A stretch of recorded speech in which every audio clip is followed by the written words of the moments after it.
Welcome to our new event, Global Day of Impact Luncheon and Celebration. I am Tracy Gobis, President.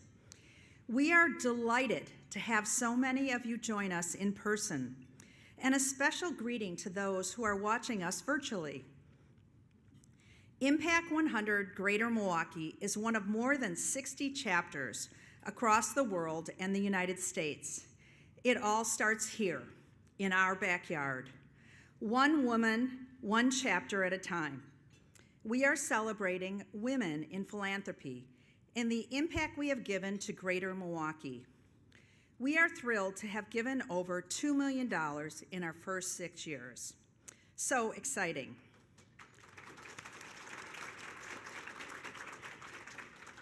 And globally, $105 million. What an accomplishment. The Impact100 model has resonated with thousands of women who have come together with an intense passion to make a difference in their communities. Started in 2001 in Cincinnati, 20 years ago. There are presently 15 new chapters in the works as women of all ages and backgrounds come together who are eager for change.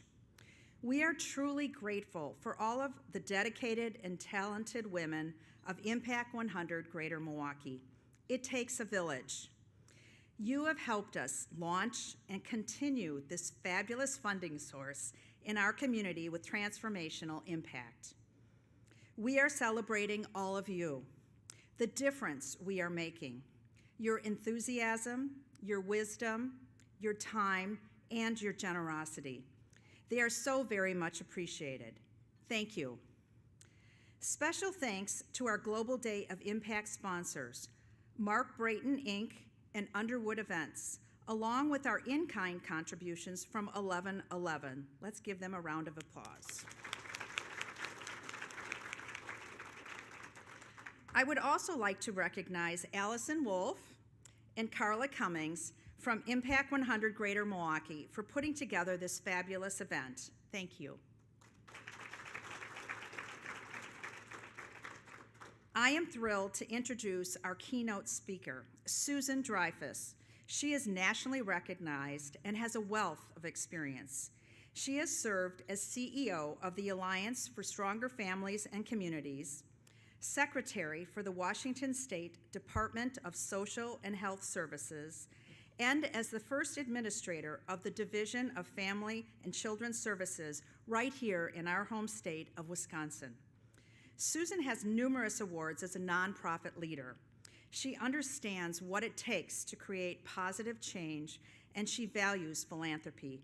Please welcome Susan Dreyfus.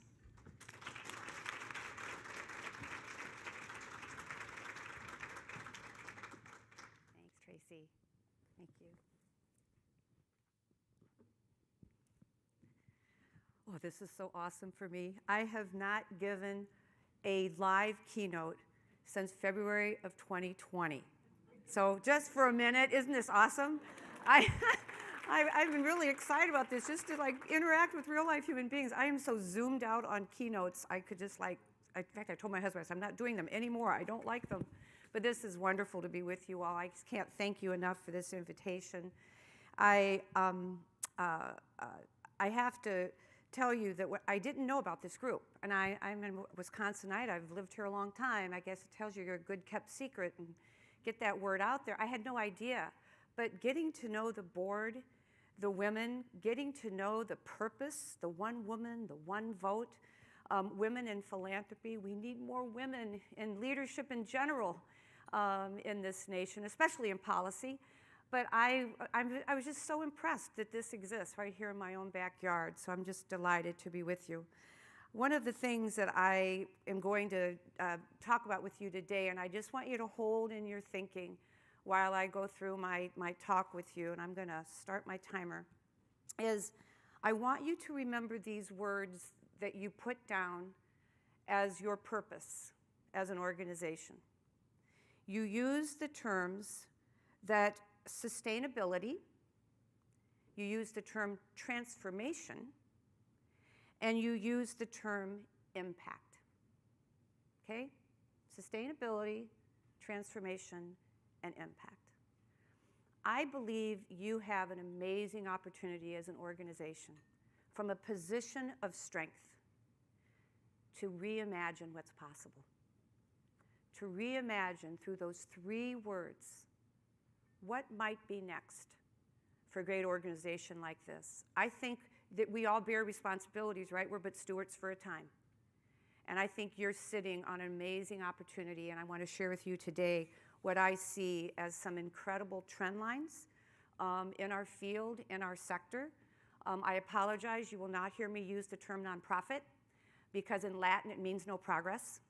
It is a charitable tax status, and there is a reason why America has this bold, wonderful third sector, which I love to call the social sector. And our country needs the social sector now more than ever. So I want to share with you today some trend lines, but I also then want to share with you what I have come to think about as 6 accelerants that I think could really be part of how you reimagine what's possible for this great organization. And so let's get started. And I want to start this off with 2 stories. We're all shaped by our stories. I've certainly been shaped by my stories. And so I'm going to give you the scene. The scene is the inner city of Milwaukee. Who are you? You're me. You're the first administrator of the Wisconsin Division of Children and Family Services. And one of the things that I think is very important when we hold positions like that, of such amazing responsibility, is that we're proximate to the work. And to be proximate means you have to be vulnerable. You can't be proximate. You can't have a true head and heart. You can't know what you don't know until you're proximate and you're vulnerable. So I used to go out in the field. No one ever knew where I was going to show up. Every quarter, they didn't know, because otherwise they'd just give me the plum assignments, right? I would contact someone in Milwaukee, and I'd say, tomorrow, I just want to sit and listen to the intake calls in the child welfare system, child protection system. Tomorrow, I want to go out on the removal of children from their homes. A horrible, horrible thing to experience. Tomorrow, I just want to sit in the courtroom and watch these cases come through. Proximate. So 2 stories. Story 1. I'm out in the home of a woman with 3 small children, and this is a woman who came to the attention of the child protection system in Milwaukee, who we could see her strong desire to keep her children at home, to be able to take care of them herself, and a strong sense of what she thought was possible for her in her future. We want to invest in people like that, right? So we had created this program model that would allow us to basically sit down with her at the center of decision making, using good old Milwaukee wraparound, something this county can be very proud of, and figure out what was it that needed to happen in order for those children to not only be safe in her home, but to put her on the trajectory in life that she wanted to be on. When I did this, I never spoke, because there was a social worker there whose job, this was a serious job, this is serious business. My job was to be an observer. So I'm sitting there on her couch, and and the social worker, typically the 20-something-year-old with 0 life experience, is basically saying, now, on your plan, you need to do this, and did you go to your parent education class? And then we blah, blah, blah, blah, blah, blah. And I am just observing.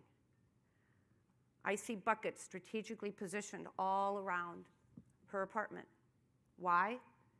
Because when the rain starts, the rain's coming through the roof, because her landlord's not being held accountable for that, the quality of that apartment. That is what I could be counting on in my community. I'm looking, and I'm seeing that every window has drapes, beautiful sunny day, drapes drawn tight shut, bars on every window, something I never could have experienced when my kids would just open up the door and run out to play. But she couldn't have her kids just outside playing because of safety. Then I'm listening to the conversation, and she says to the caseworker, because I got to go quick here today, I only have a little bit of time, I could spend all day talking about this. But she says to the caseworker, she said, the caseworker's going through all the things she needs to do. She said, I've got a really important decision I have to make. I've got to figure out whether or not I can take the monies that I have to this Friday and either figure out if I'm going to pay my electric bill or buy food. I'm telling you, that was a day that I drove home to my white privilege in Waukesha, Wisconsin. I put my head on my steering wheel and I sobbed. And it was that day that I went from thinking that programs were enough to that I had to change systems. I had to change systems. Park that, because I'm going to keep coming back to that today under those 3 words. I had to move from program thinking to system change thinking, and all the programs in the world were not going to solve for what I experienced. Story 2. I'm out in the home on the removal of 5 children, 6th and North, in Milwaukee. And I carried out that little 4-year-old, Ed was his name, and he was just tremoring from head to foot. Do not ever think that the removal of a child is not traumatic. It is incredibly traumatic. And we're getting these 5 kids, and what do? Like so many others, we go to Grandma's, because Grandma's going to take the 5 kids. All right? So now we're sitting at Grandma's house, just down the street from where Mom was, and why I don't want to get into wherefore we don't have time for that. But we're sitting there at the kitchen table. I'm sitting there with Grandma. I'm sitting there with the caseworker, and I'm listening to the conversation, because we have to interview each of the 5 children, because we've had an allegation of abuse and neglect. These children aren't safe, and we've got to figure out what's going on and what do we need to do. So she's interviewing each of the kids. So there's the 10-year-old little boy. You're a 10-year-old little boy in Milwaukee, African-American young boy. You're the father of the household. And this little boy was no different. The responsibilities that he had taken on were amazing to me. Do not ever doubt the resilience of a child and their capabilities. So I'm sitting there, and I said to him, I did speak this one thing because we had talked to the school on the way over, and we wanted to know why. Why did you see anything? Because the school hadn't made the complaint. Did you see anything? Was there an issue? Oh my gosh, no, these kids they're clean, they're here on time, they're fed, they've been great. We just didn't see a thing.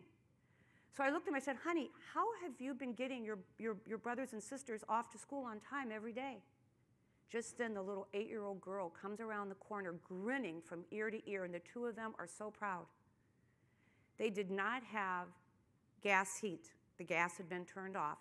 But they did have electricity. And they had figured out that if they went out in the alley, they found 2 old ice cream buckets. Remember those old metal handles? They knew enough about the metal handles would arc in the microwave.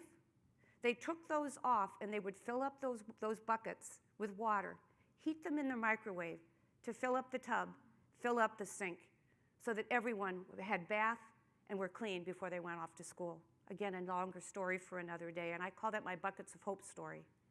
And that's when I also realized that no matter how awful it may seem, do not ever doubt the resilience of children. Do not ever doubt their belief in you and that you are somehow going to make things better. Now keep going back to those 3 words: sustainability, transformation, and impact. So I found myself, as I moved from program thinking to systems change thinking, I had the opportunity, I was appointed by Speaker John Boehner to serve on the Federal Commission to eliminate the fatalities of children by abuse and neglect. No fun topic. And we were out in El Paso County, Colorado, and we were having a presentation. And actually, this was in New York. We were in New York City having this presentation, and this was from the public health, the dean of the public health department in Michigan. And she presented these ladders. These are called equity ladders. Then I want you to think about, I don't know you, I don't know your life experience, but I can share with you mine. It's one of privilege. And that middle ladder are my grandchildren. I have 5 phenomenal grandchildren. And every rung on their ladder is right where it needs to be. They have access to great schools. They have access to great health care. They have access to affordable and nutritious food. They have access, they have access, they have access. The other two ladders are the children that I was talking to you about in my stories. Their ladders have broken rungs that make it impossible for them. They can work as hard as they can to try to get up, but there are systems in the way. What we're understanding now in public health is that these are the social and environmental determinants of health, which I'll call the social and environmental determinants of life. And guess what? Self-responsibility, pulling yourselves up by your bootstraps, a term I absolutely hate, are not going to get you there, because these are the things that systems create. These are the things, education system, transportation system, food systems, park systems, need I go on, the social and environmental determinants of health, parks and trees that are there that are creating cleaner air in your neighborhood. All those things are contexts that children and families alone do not create.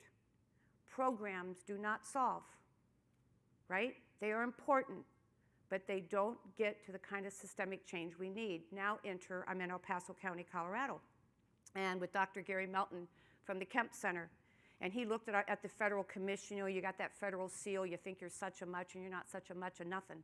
And he pointed his finger at us, and he said, you know, he's an old curmudgeonly guy, but smart as heck, and he said, I could go in my office and probably find a lot of reports that are going to read very much like the report you're going to do, and probably with many of the same recommendations. Well, right?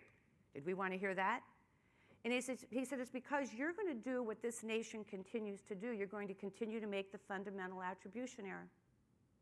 You're going to think that if you just solve for this child, if you just solve for this family, that you are going to have changed the context within which these children live their lives every day, a context that they alone do not control. That was a fundamental shift in my thinking as well, the two stories and these equity ladders. So here I am.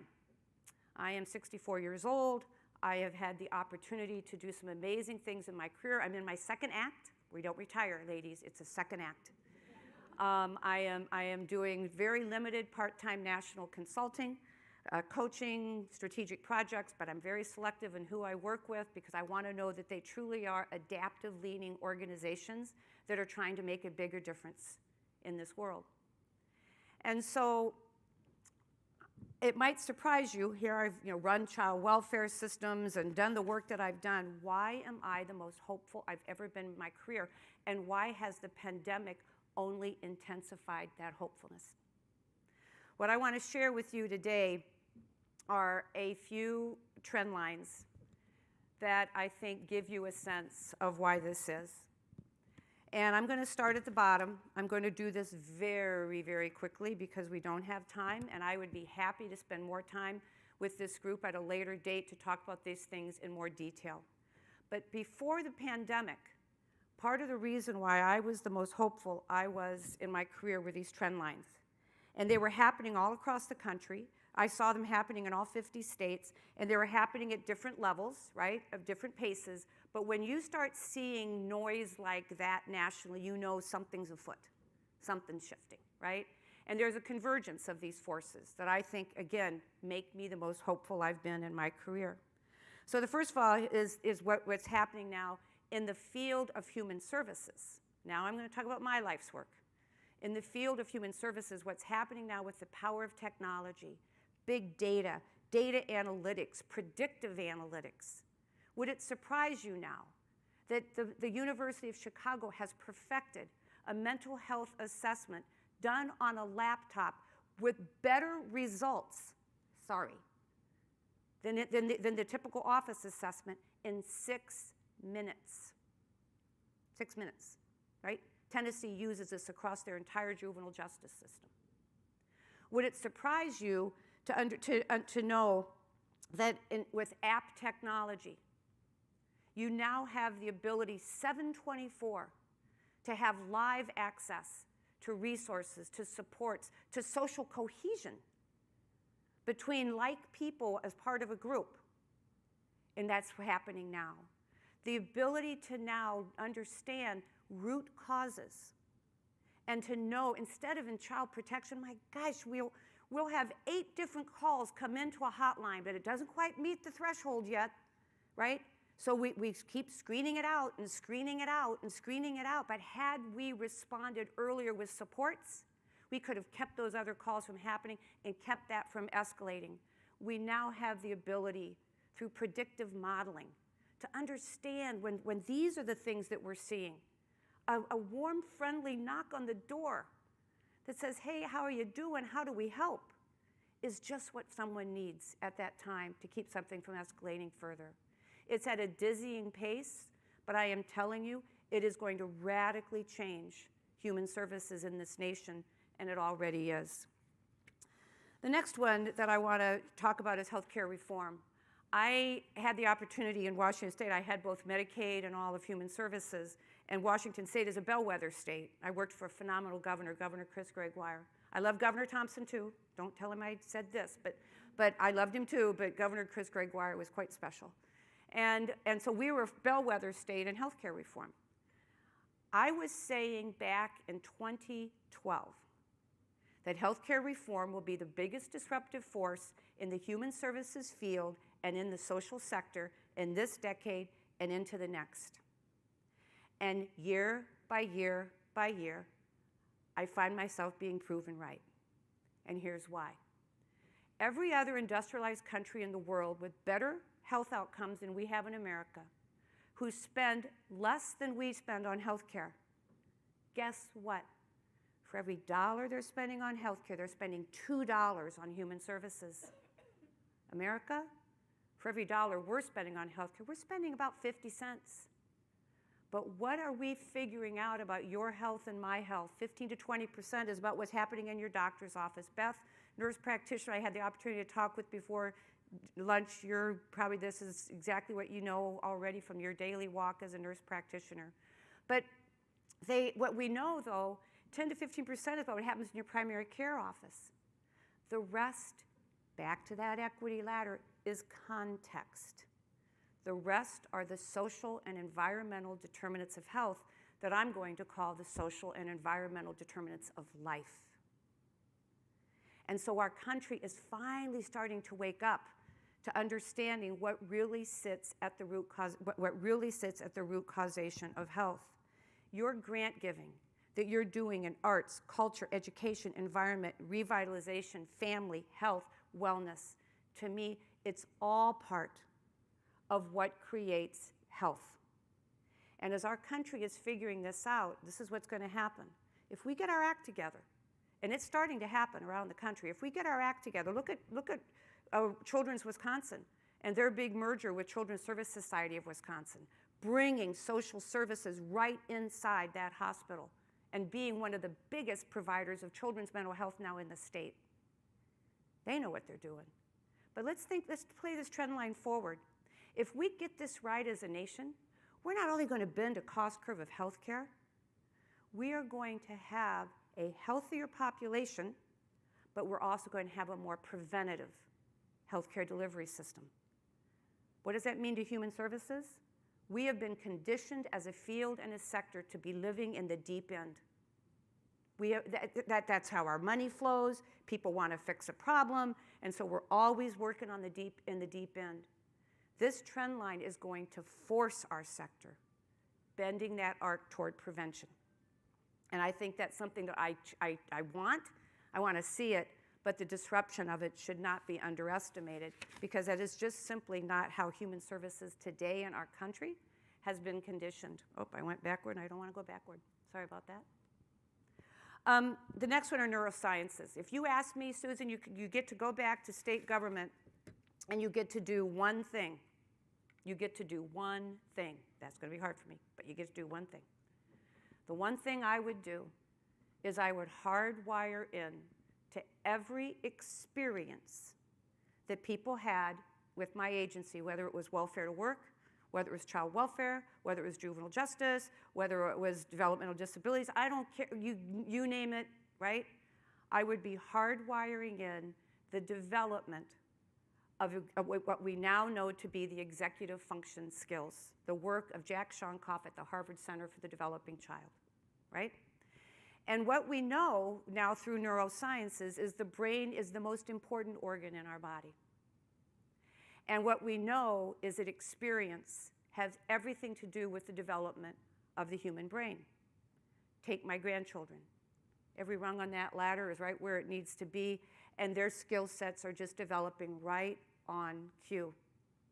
But now what we know from science, again, back to Kaiser Permanente and the groundbreaking work they did on adverse childhood experiences, is that when you are someone that has experienced adverse childhood experiences, and that's just not about abuse and neglect, that's a lot about context, right? Once those ACEs start multiplying in your life, you are much more at higher risk of diabetes, heart disease, cancers, et cetera, et cetera. You wonder why in the pandemic we saw the inequities we saw? Here's why. But here's what we know. What we know about the brain science, and again, do not ever underestimate the plasticity of the brain and people's ability to rebound, right? People are incredibly resilient with such great promise. Is what we know is that when you've experienced high adverse childhood experiences, your amygdala is inflamed. You are wired for fight or flight, right? Because it's about protection.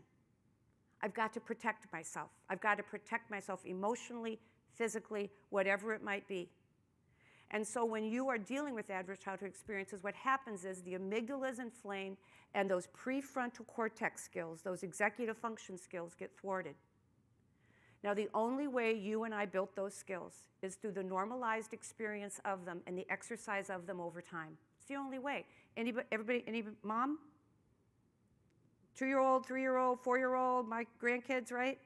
The only way they're building these skills is the normalized experiences of them in age-appropriate ways and the exercise of them over time. So let me plain talk for you the way Jack Shonkoff does what these are and why Jack believes, and I am absolutely in agreement with him, it is the answer to breaking generational poverty. And when you hear the 2Gen work across the country, it's all anchored in this science. The work of Ascend out of Aspen, it's all anchored in this. Set goals. I want you to think about yourself now. You're a parent. You're a worker. You have a job.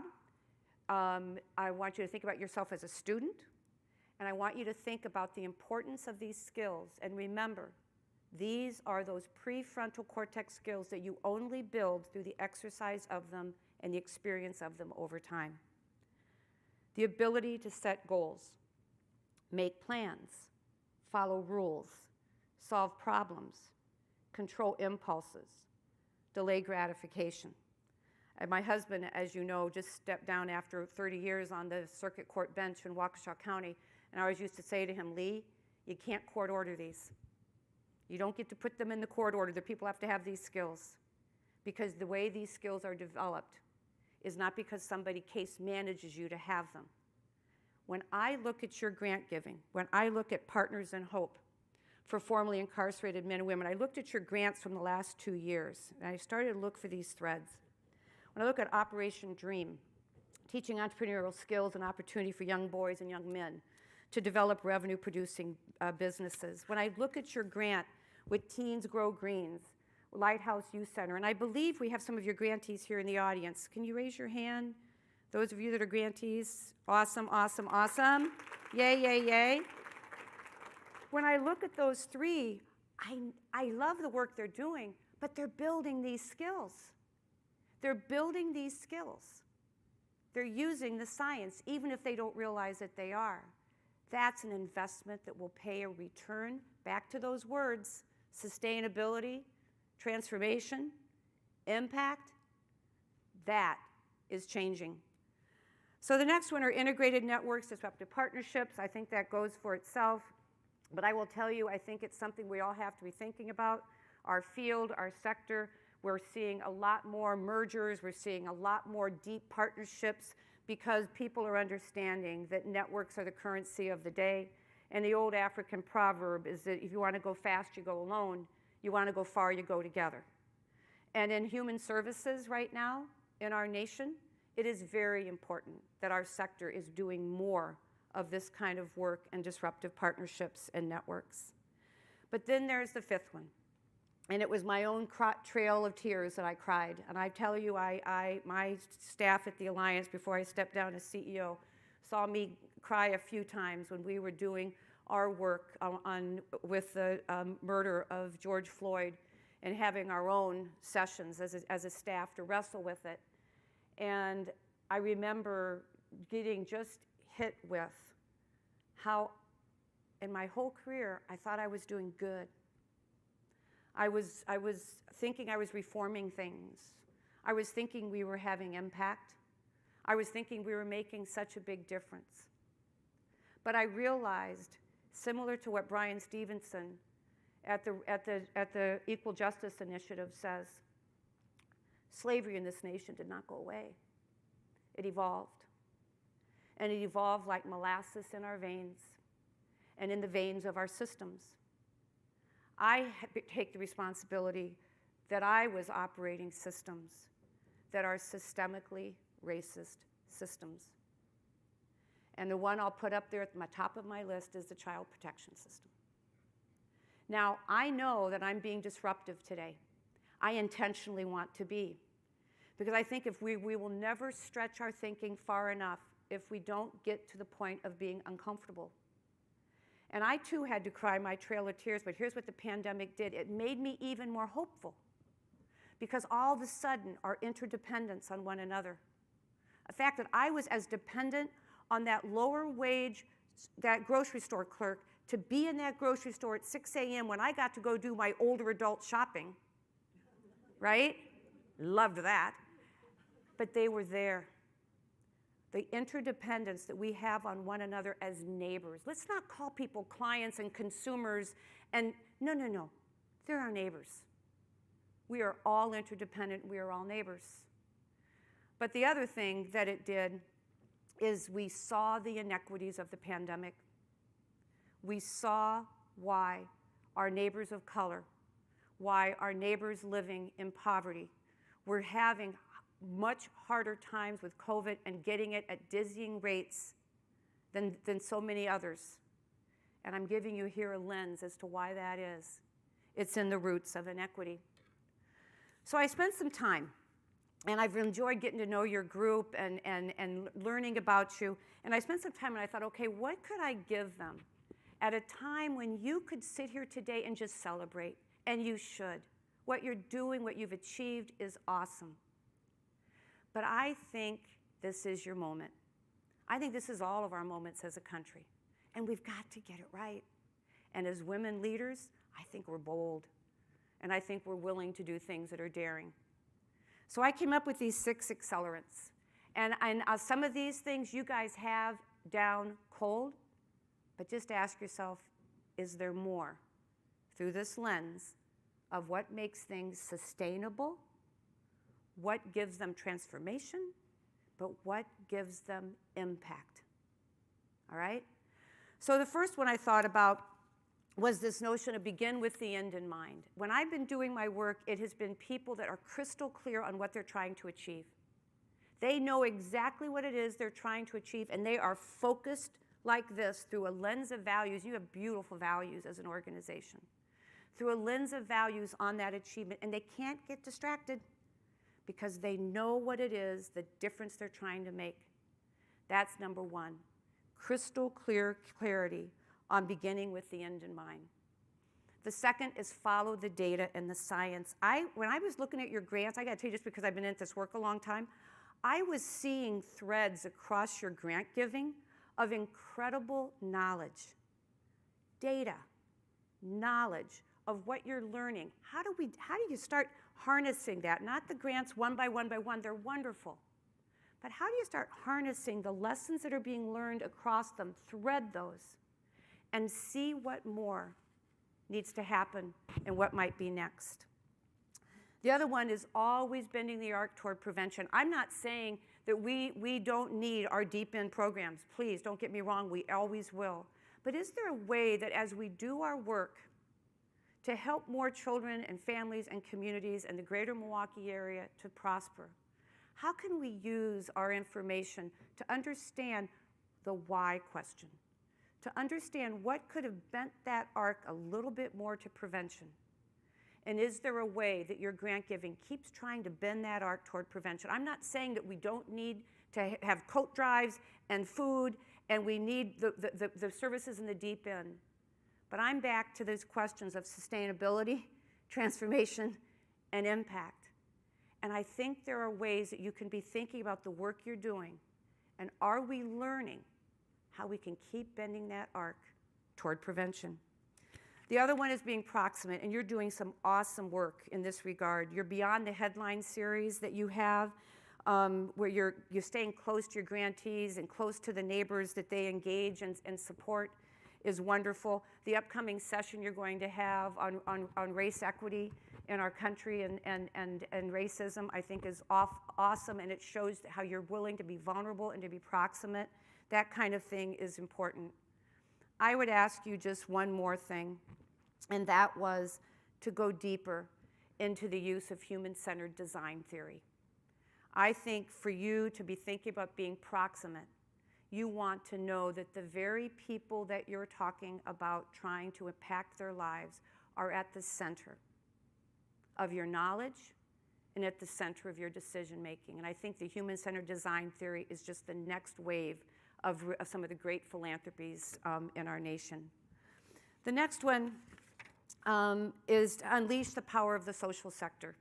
Now, remember, I'm sorry, America's community-based human serving organizations, this wonderful third sector in our nation, are more than just great providers of programs and services. They're larger agents of change within in community. They are amazing. I call them beacons of light. Those of you that are grantees, you're my beacon of light in this room today. They absolutely blow my mind what they're able to do. But their paramount responsibility, whether it's for one child, one family, one community, one state, one nation, their paramount responsibility is to advocacy, is to changing policy. Building capacity of these organizations is not a four-letter word. I know that people will have decisions where I only want to give money if it only goes directly to services. That sounds wonderful. Sustainability, transformation, impact. These organizations live on starvation diets. They have capacities, leadership, staffing, technology, right? Capacity is not a four-letter word in philanthropy. It can't be. One of the things I'd encourage you to think about is, have you ever thought about maybe going a little deeper and a little longer with your grantees and seeing how those three words can come more fully to life? Is it just about their program, or is it about the organization itself? And I think you're at the cusp of something really great, but I think you've got to start thinking about the capacity building of organizations. And I do think that you, just the amazing grantees you have today, create an amazing learning community and opportunity. The last one is my big one for you. I think, and again, I love when someone like me can stand here in front of you and just give you a challenge and see where it goes. It may land, it may not, it may be true today, it may be true 10 years from now, I don't know, but I think what 10X is your impact is influence. I think you want to do more grants. I hope you get to 500 members. I hope you're able to give bigger grants, more grants. Wonderful, keep doing it through this lens of strategy that I talked about. But I think the 10X of this organization's impact, you read like the who's who of the greater Milwaukee area. The talent in this room, the connections in this room, the experience in this room, what you're learning through the grant giving that you're making makes you incredible influencers of public policy people. You were the people that I would have loved coming into my office once a year and say, hey, Secretary Dreyfus, we want to share with you what we're learning through our grant giving. Here's some of the things that we're really learning about it. That you would want to take some of your learning and maybe do white papers with a partnership with the Helen Bader School of Nonprofits. And they're doing white papers on your case studies and what you're learning. influence, influence. So I want to have a quick conversation with you. I said I was going to hold this to 35 minutes, and I'm delighted I did. I just got there. But I thought it would be nice if we could have a conversation. I'm happy to answer any question you have. I love disruptive conversations, so I don't have to be right. I just want the right thing to happen. So if there's something I've said that you want to challenge, hey, go for it. I'm fine with that. I just want the world to be a better place for children and families in this nation. And I believe that you're sitting at an amazing opportunity to really 10x those three things of sustainability, transformation, and impact in the greater Milwaukee area. So let's have a conversation. Questions, comments, anything anybody wants to say, please. You mentioned that you were not aware of our organization prior to. Do you have any suggestions for us getting the word out to a broader community about our work and what we do? Well, first of all, the influence. I think if you were coming out with more content that was not just about your organization, but about the work you're doing, the difference you're making, what you're learning. I think if, I'm just making stuff up here, if once a year you were to hold a forum that is for legislators, maybe every 2 years you present to the Human Services County Board Committee on what you're learning along with your grantees, I think the influence strategy would up that a lot, right, with media and others. So that's what I would say. I think the influence strategy is what will do that. And the other thing is just, sometimes you wonder, because you guys we're all so very busy, are each one of us sharing the good news with one more and saying, join me. Other questions, comments? Anything? Please. So, do you ever envision a situation where in social service sector, between collaboration of different agencies, everybody sets out to solve and actually gets to a solution instead of program after program after program, and it's dispersed amongst so many different players that a lot of times the solution is never found? Right. That's a great question. So the question is, can I envision a way that we could actually, right now the monies are so spread out, so many people doing different things. Can I envision a way that we could, get together and really make that difference that we're trying to make? Did I paraphrase it? One issue and solve it. Take one issue and solve it. So a couple of things that I'd say about that is, first of all, remember that the social sector has been really conditioned by government grants, right? And public sector people like me are contracting with you for this program, this service, right? Not about a bigger outcome that we want to achieve, but we're contracting with you to do these things. And so in many ways, remember that the unrestricted dollars of organizations is that which gives them the ability to, one, say no, but also the ability to invest. So I think one of the things that has to happen, and in my national work, what I was saying around the country is that the social sector, 30% of its revenues have to be coming from unrestricted sources. And for the social sector agencies in the room, they're probably saying, oh my goodness. Some of them probably do it, but a lot of them don't. So I think part of it is the sector itself is right now very conditioned by public payers, but even philanthropy that doesn't want to fund capacity, doesn't want to fund them forming networks and wanting to go deeper, and longer into something. We just want to fund the program. And so we've conditioned the sector very much, I think, in the way that it is. But I do think that there's neat opportunities, and I'll use like Casey family programs, right? A good friend of mine, David Sanders, who heads Casey family programs, have been a big funder of my work over the years. And one of the things that they do, and I think you could think about this, is they're very focused.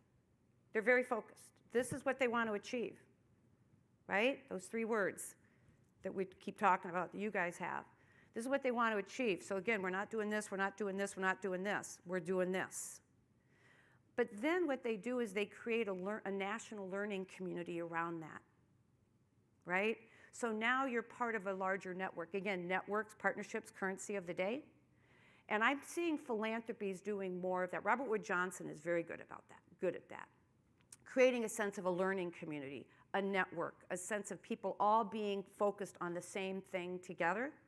And the leverage of that is pretty dizzying in terms of how you start seeing like these 10 states that really start moving the needle on something that they could never have gotten there far enough, fast enough, if it hadn't been for this sense of network of learning that they were a part of. Does that make sense? And the other thing that will do it is policy. Don't underestimate the power of policy. And when policymakers start driving toward what it is they actually want to see achieved, right? You'll start seeing those shifts too. And so I think back to that influence strategy. Other comments, questions, please? I have lived my work life in prevention and have child abuse prevention mostly. And I have run for the last 30 plus years headlong into you gotta prove, you gotta prove, you gotta prove. You can't prove prevention. Very rarely can you prove that you've prevented something from happening. I think in this organization, I've been on a number of grant committees. We're pretty good about talking about prevention and what we're doing. But in the broader community, how do we get people to understand what I totally agree with you, that prevention is the only way to go. We need the deep end services, but if we're going to ever move forward, we need to do the prevention. And it is, in my opinion, the most difficult thing to convince people, other than smaller groups of people that are much farther thinking, to actually fund prevention. Yeah. Well, I do start seeing that trend line changing. And I do think the pandemic is gonna help with this in time. Again, everything in this world is on arcs, right? But I do think we're going to start to see a shift there. One of the things that you can think about is that while we know that the result we're wanting to see, like I'm going to help with the strategy work for Prevent Child Abuse America this next year. And one of the things that we know is that that there are indicators, early indicators that we're on the right track. When families possess these capacities, when children are showing these signs of resilience. You think about like the nurse-family partnership. It was the only thing, the only evidence model that we could find as a federal commission was the nurse-family partnership for the prevention of child fatalities. The only one. So the other one is one of the things that I think about, like with your grant giving, is there a relationship with UW-Milwaukee or with a leading researcher to start conducting more research on your grant giving and the difference it's making? And I think that's a way to do it. The other thing I'm going to go back is to the 10xing of your impact through influence. Do not underestimate the awesomeness of you. It's amazing. When I think about my work in the Wisconsin State Legislature, I want to see a group of women like you coming to the state capitol and talking about the greater Milwaukee area and what builds the greatest resource this state has than its human capital, our people, right? Who better than women to be able to lead conversations like that? And then I'm going to go, and then back to policy and where dollars are. When I was Secretary of Washington State in the height of the Great Recession, oh my God, it was awful. I cut over $4 billion, BBB, $4 billion in 2.5 years out of one agency budget. It was awful. And when you're in a budget situation in state government, you're constitutionally required to have a balanced budget. And so this is what happens. You can't bank on, well, we're going to take this money, but we'll get the savings 5 years from now. I had to find the cash today to have a balanced state budget by a certain deadline, right, for the governor and the legislature. Constitutionally required. So what are you doing? You're taking from the precious things that are your unrestricted dollars that are going to prevention. I would stand before committees to go out around the state and did town hall meetings to explain to the citizens of Washington State how bad this was and the decisions that we had to make and why. And I was cutting everything that wasn't nailed down, and the things I was cutting were the things we love the most, that were showing us the greatest potential for future impact through prevention. But because they were general purpose fund state dollars, poof, out they went. So that's also part of it, is how this funding flows. Please. I think a lot of it goes back to having to hold those difficult conversations. We need to talk about what the uncomfortable is and be okay talking about what the uncomfortable is. Owning up to what the uncomfortable is. Amen. That is the reality for some. And I'm sorry, I don't know why.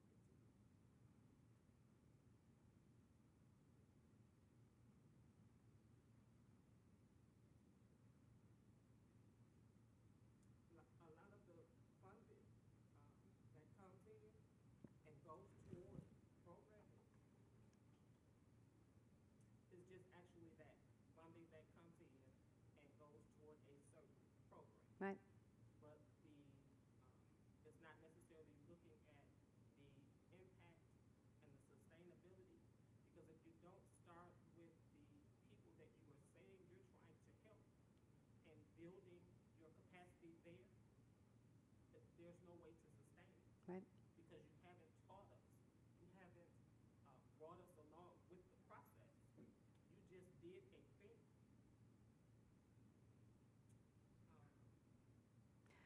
I'm going to thank you so much. That was beautifully stated, and definitely from your head and your heart. And the question is, not the question, the comment is, and it's sort of the point that I was making, is that when you're an agency in one of these organizations, remember what you're doing is through love. What you're doing is you truly are trying to walk with the neighborhood to improve conditions.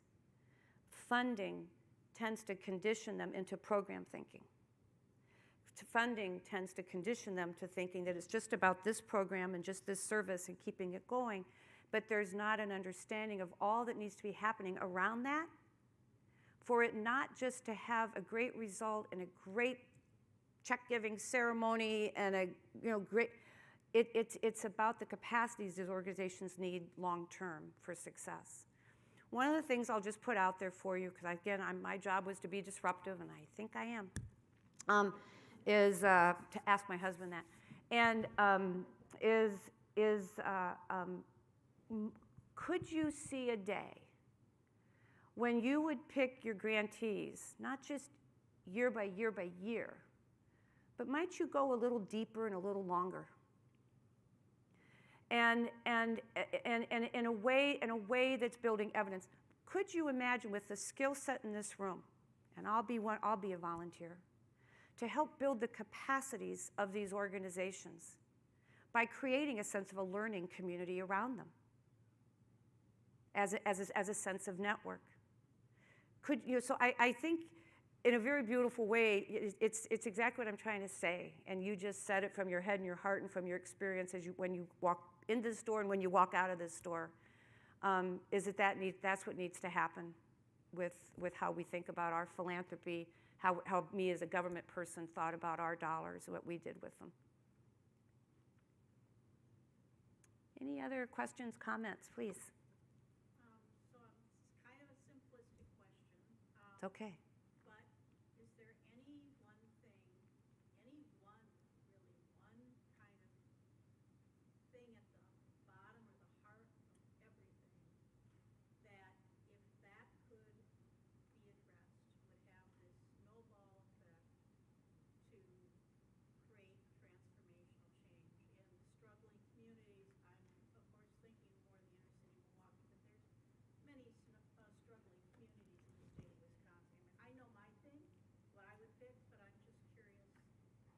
I think my thing's probably going to surprise you, and I only say this as a former government leader, is bottom line is all the programs in the world, all the funded programs in the world are not going to change the context.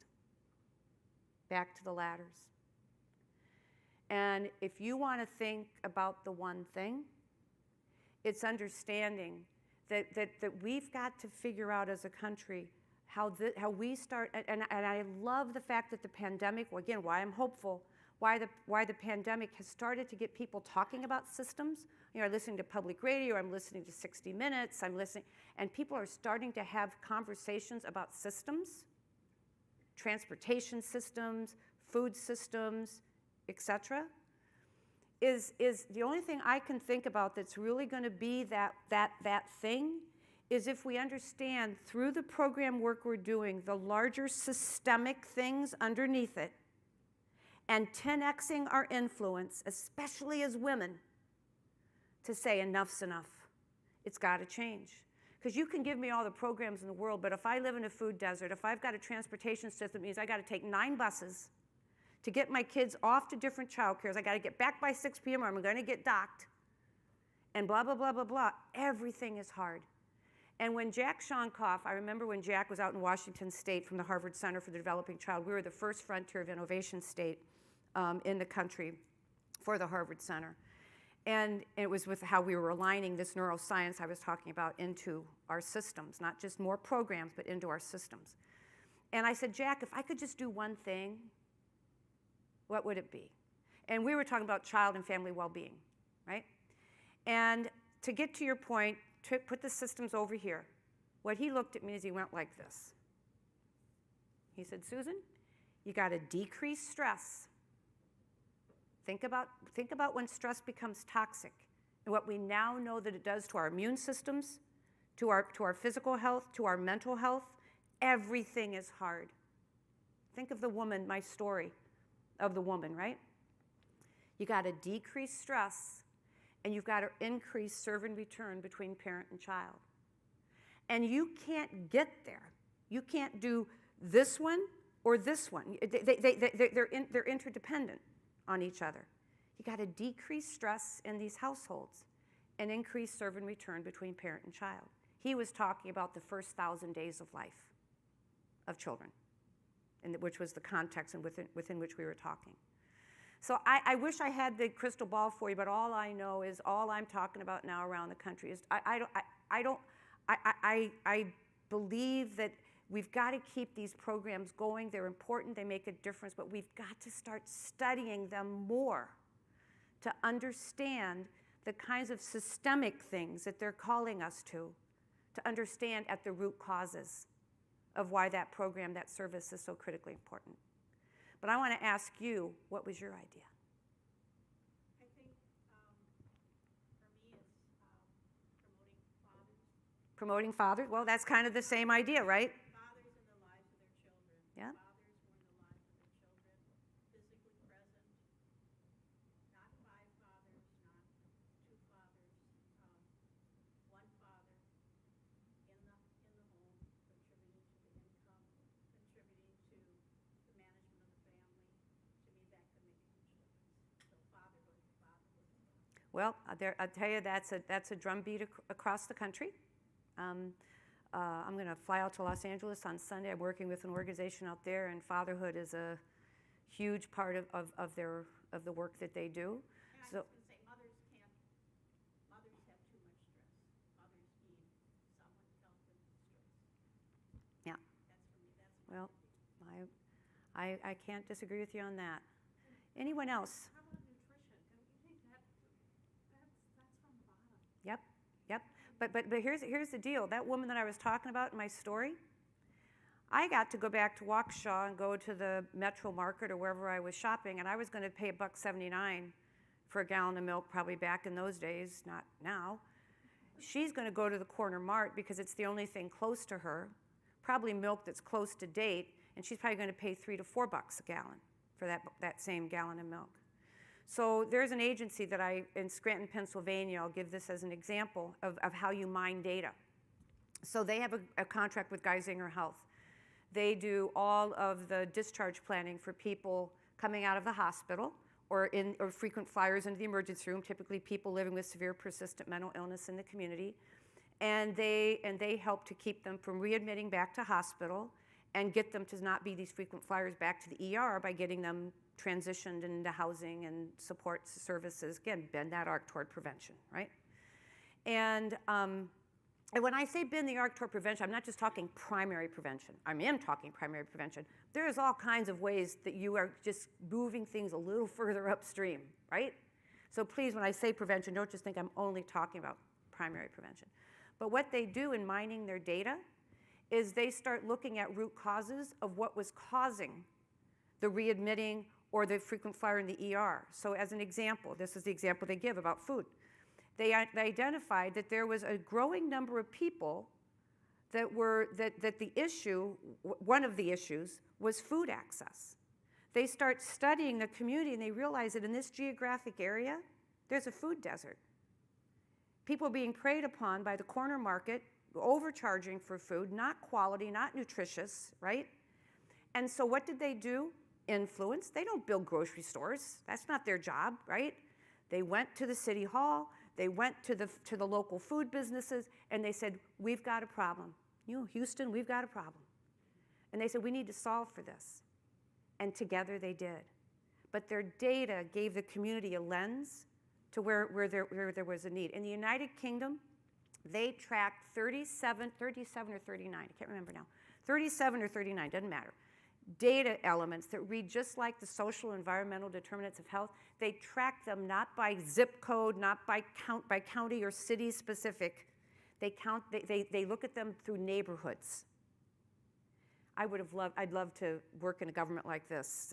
I love being here, but it would be fun.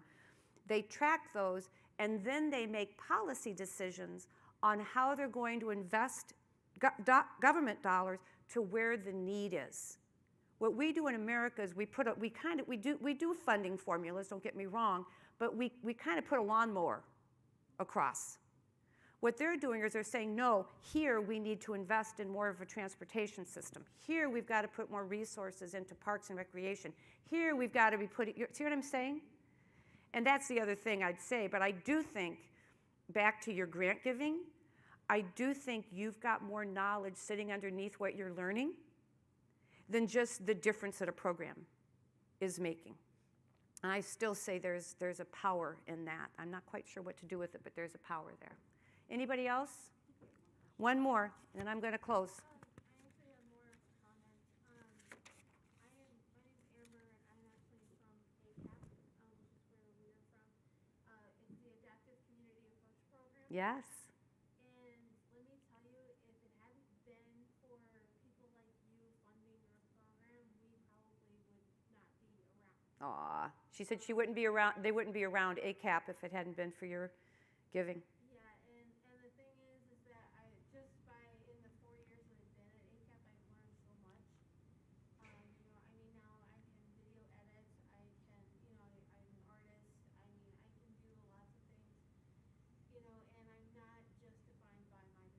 That's right. Absolutely. Yay. That's awesome. Well, listen, I'm going to close, but I'm going to close with this. Many of you know my father-in-law was the governor of Wisconsin, Governor Lee Dreyfus, and he was one of the greatest mentors and influences in my life. He saw in me what I never saw in myself. And he used to say to me, Susan, you're going to be asked 2 questions at the end of your days. What did you do with the gifts you were given, and for whom did you do it? And I truly, truly believe this is your time as an organization. And I just want to end with telling you, 2022, I'm going to become a member.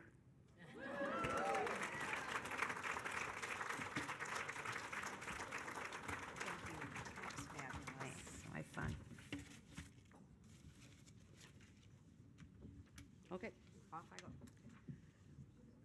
What a fabulous presentation. Thank you.